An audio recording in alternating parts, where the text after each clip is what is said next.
이제 하나님의 오랜 인내가 끝이 나고 비가 내리기 시작합니다.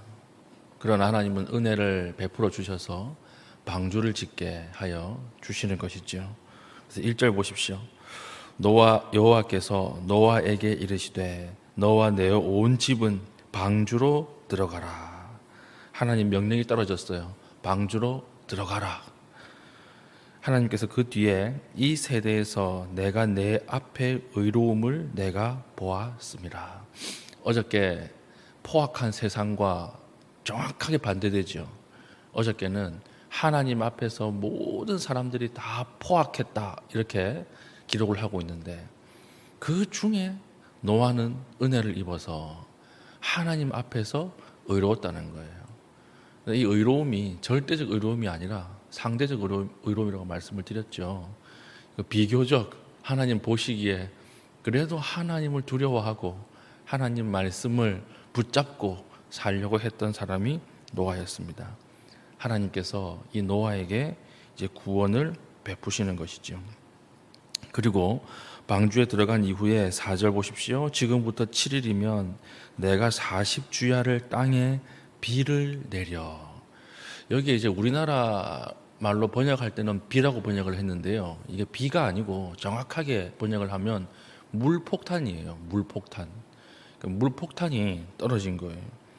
어느 정도로 떨어졌느냐? 11절 12절 보면 노아가 600세 되던 해 둘째 달 곧 그날 11의 날이라 그날에 큰 기품의 샘들이 터지며 땅에 있는 지하수가 다 터졌다는 거죠. 다 터져서 올라왔으며 그리고 하늘의 창문이 열려. 이 하늘의 창문이라고 하는 것이 무엇인가 정확하게 모릅니다. 몰라요. 뭔지 모르지만 하늘이 열린 것처럼 비가 왔다는 거예요. 우리가 유추해 볼 수 있는 것은 창세기에서 궁창을 만들 때 원래 물로 다 덮여 있었잖아요. 물로 다 덮여 있었는데 위의 물과 아래 물로 나뉘어서 하늘이 되었다 이렇게 되어 있으니까 어떤 하나님 경계를 정해서 어떤 물은 대기권 위로 올라가고 어떤 물은 대기권 아래로 내려갔던 것 같아요. 그래서 이 물이 쫙 갈리면서 그 사이에 빈 공간이 하늘이 되었다 이렇게 기록하고 있는 것이죠. 그러면 오늘날 창조과학자들이 이야기하는 것처럼 지구가 어떤 대기권 밖에 물층이 있었는가 또 그렇게 보기는 힘듭니다. 그렇게 볼 수 있는 증거는 사실 없어요. 지구가 이렇게 물층에 쌓여 있었다면 오늘 이렇게 인간이 살기 좋은 기후나 온도를 유지하는 것이 불가능했을 것입니다. 그러니까 그건 모르지만 우리 그건 몰라요. 우리 모른다고 해야 돼요. 모르는 건 모르는 거고 그러나 하나님은 어떤 방식으로 하셨겠죠. 그런데 그 하늘에 있는 창이 열린 것처럼 물이 쏟아졌다라고 하는 거예요. 그래서 우리 서울에 몇 미리 정도 비가 오면 도시가 마비될까요? 제가 예전에 운동하러 다닐 때 옆에 우리나라 이게 상하수도 관련 공무원이 계셨거든요. 그 공무원이 그 당시에 지금부터 한 10여 년 전이었는데 120mm가 오면 서울에 있는 상하수도가 배수할 수 있는 한계를 넘어선대요. 요즘은 뭐 왔다고 하면 400~500mm 오잖아요. 그러니까 매년 홍수가 나는 거죠. 한 120mm, 많이 해도 150mm 이 정도 오면 이 서울에 마비가 된다는 거예요. 그런데 40주야를 물폭탄이 쏟아졌으니까 얼마나 큰 심판이었겠습니까? 그리고 나서 이제 홍수가 시작이 되는 거예요. 그런데 황당한 것은 뭐냐면 오늘 4절 다시 보십시오. 지금부터 7일이면 내가 40주야를 땅에 비를 내릴 것이다. 이 들어갔어요. 방주 안에 들어간 이후에 하나님이 7일 뒤에 비를 내릴 것이다 라고 말씀을 하시고 그리고 10절 보세요. 7일 후에 홍수가 땅에 덮이니 방주에 넣어놓고 7일 동안 아무 일도 일어나지 않았던 거예요. 그러면 세상 사람들이 어떻게 이야기할까요? 조롱이 극에 달하겠죠. 들어갔어요. 들어갔는데 그날 아무 일도 일어나지 않습니다. 그 다음 날도 아무 일도 일어나지 않습니다. 그 다음 날도 아무 일도 일어나지 않아요. 누가 가장 미칠까요? 노아가 가장 미치는 거예요. 하나님 이게 뭡니까? 지금 일평생 방주를 만들어 가지고 일평생 지금 선박을 건조해서 이제 하나님 비가 온다면서요. 그런데 안에 모든 이 땅의 생물들이 암수 다 들어가 있고 매일 먹이고 소음 가운데 사는데 7일 동안 밖에서는 아무 일 일어나지 않는 거예요. 노아가 이제 미치는 거죠. 이 7일이 무엇일까요? 하나님 마지막 은혜의 시간이고 그 7일이 하나님 마지막 주신 은혜의 시간이었어요. 그리고 그 7일은 어떤 시간입니까? 앞으로 있을 대홍수 시대를 150일이라고 하는 시대를 예행 연습하는 시간이었어요. 그 시간이 바로 7일이었습니다. 오늘날도 똑같죠. 만약에 방주를 교회라고 한다면 교회 안 다니는 사람들이 교회 다니는 사람들에게 뭐라고 이야기합니까? 너 왜 거기 다녀? 너 왜 그 안에 있어? 너 뭐 하는 거야? 이렇게 얘기하잖아요. 근데 지금 무슨 시대예요? 이 7일이 지나가고 있는 거예요. 하나님이 심판 가운데에 하나님이 온 세상을 징계하는 가운데에 보호하시는 그 방주의 시간을 예비하는 예행 연습하는 시간이 지나가고 있는 것입니다. 그래서 이 7일 동안에 마지막 노아의 시험이 시작되는 거죠. 7일 언제 옵니까? 하나님 왜 7일 뒤에 오겠다 하셨는데 근데 지금 상황이 너무 이상한 거예요. 동물들은 울지 배설물들은 계속 나올 것이고 그걸 계속 치워가면서 우리 나갈 수는 없고 근데 밖에는 멀쩡하고 그러니까 마지막 그 7일을 노아가 잘 지낸 이후에 어떤 일이 벌어져요? 이제 비가 오기 시작했던 거예요.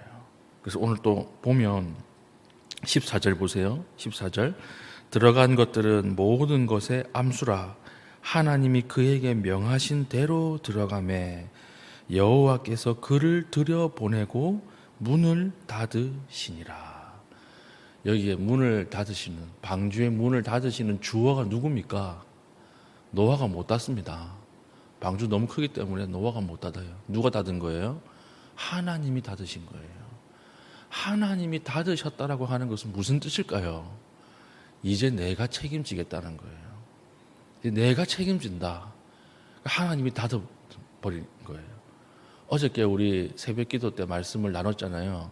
방주라고 하는 것은 테바라고 하는 건데 테바라고 하는 것은요 동력 기간이 없는 무동력 배를 이야기합니다. 그래서 모세를 띄워 보낸 바구니를 테바라고 해요. 성경에 정확하게 테바 이렇게 나와 있어요. 이 무동력 바구니, 동력이 없다라고 하는 것은 홍수 때 가장 위험한 거예요. 왜 그렇습니까? 아무렇게나 가다가 어디에 처박으면 바로 끝나는 거거든요. 부셔지는 것이거든요. 그런데 하나님이 홍수의 심판을 하면서 무동력 배에 사람을 태운다? 이건 인간 생각으로는 거의 자살행위와 똑같은 거죠. 자신이 할 수 있는 게 아무것도 없습니다. 엑스텔이 없어요. 브레이크가 없어요. 돛도 없어요. 닷도 없어요. 아무것도 없어요. 그냥 쓸려가는 거예요. 그런데 하나님이 그 마지막 문을 누가 닫으셨어요? 하나님이 닫으신 거예요. 이건 무엇이냐? 하나님이 움직이겠다는 거예요. 하나님이 보호하겠다는 거예요. 그래서 마지막에 노아와 가족들 모든 암수 하나씩을 다 태운 그 배가 하나님의 움직임으로 살아나는 것입니다. 그래서 23절 지면의 모든 생물을 쓸어버리시니 곧 사람과 가축과 기는 것과 공중의 새까지라 이들은 땅에서 쓸어버림을 당하였으되 그 다음 중요한 단어가 나오지요. 오직 노아와 그와 함께 방주에 있던 자들만 남았더라. 오직 이게 하나님의 은혜를 입은 사람들의 결과죠. 하나님의 은혜는 어떻게 이루어집니까? 처음에 하나님의 약속으로 주어지는 거예요. 하나님의 말씀으로 주어지는 거예요. 그리고 그 말씀을 내 마음에 딱 심어서 그 말씀대로 순종했을 때 그 뒤에 마지막 결론은 무엇입니까? 오직 그들만 남았더라. 지금도 똑같습니다. 지금도 예수 그리스도가 올 것이다 라고 하는 것을 말씀으로 받아들인 자들이 예수 그리스도의 말씀을 순종하며 살아갈 때에 그들이 오직 하나님 앞에 구원받는 백성이 될 것입니다. 이게 구약의 메시지 아닙니까? 내가 다시 올 것이다 라고 하는 하나님의 말씀을 내 마음속에 심어서 다시 오실 주님을 기다리는 그 마음으로 사는 순종하는 성도가 될 때 마지막 요한계시록에서 오직 그 영혼들이 하나님 앞에서 그리스도의 신부로 나오게 될 것이다. 창세기는요, 앞으로 이어질 모든 하나님의 구원 계획의 서론과 같다 그랬잖아요. 오늘 이 원리가 오늘 방주의 원리 속에 나오는 것입니다. 오늘 하나님께서 우리를 방주에 넣어두시고 7일을 기다리고 계시는 거예요. 이 7일 동안 뭐 해야 됩니까? 이 7일 동안 하나님 원망하고 하나님 왜 안 오십니까? 하나님 언제 오십니까? 그럴 필요가 없어요.